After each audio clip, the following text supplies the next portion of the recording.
Lalo pang lumakas ang Typhoon Santi. Kaya naman mas maraming lugar na ang isinailalim sa public storm warning signal. Makibalita tayo sa ating resident meteorologist na si Nathaniel Cruz. Mang Tani? Salamat, Maki. Patuloy nga ang paggalaw ng Typhoon Santi papunta sa Aurora at Isabela ayon sa Pag-asa.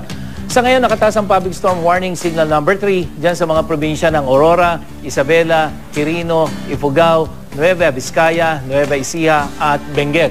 Itinaas ang signal number 2 dyan naman sa La Union, Pangasinan, Ilocos Norte, Ilocos Sur, Cagayan, Apayao, Kalinga, Abra, Mountain Province, Tarlac, Zambales, Bulacan, Pampanga, Northern Quezon kasama ang Polillo Island.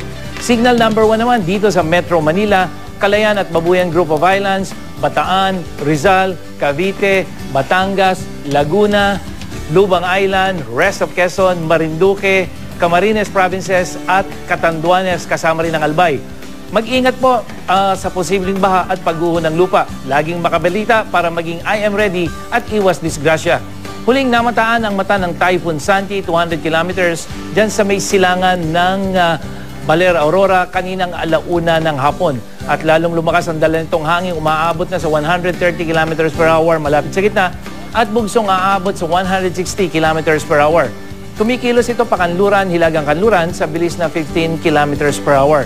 At sa track ng Pag-asa, mamayang hating gabi o bukas na madaling araw, posibleng maglandfall ang bagyo dito sa may lalawigan ng Aurora. At makikita naman sa track ng Weather Central, maaaring tawirin din ng bagyo ang direktang maapektuhan ang mga probinsya ng Quirino, Nueva Vizcaya, Nueva Ecija, Benguet, La Union at Pangasinan.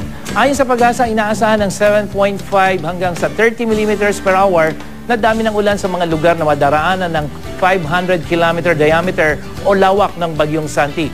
Hanggang napakalakas na ulan at hangin ang daladala nito. Maaari rin daw yung maranasan bukas sa iba pang bahagi ng Northern, Central at Southern Luzon kasama ang Metro Manila.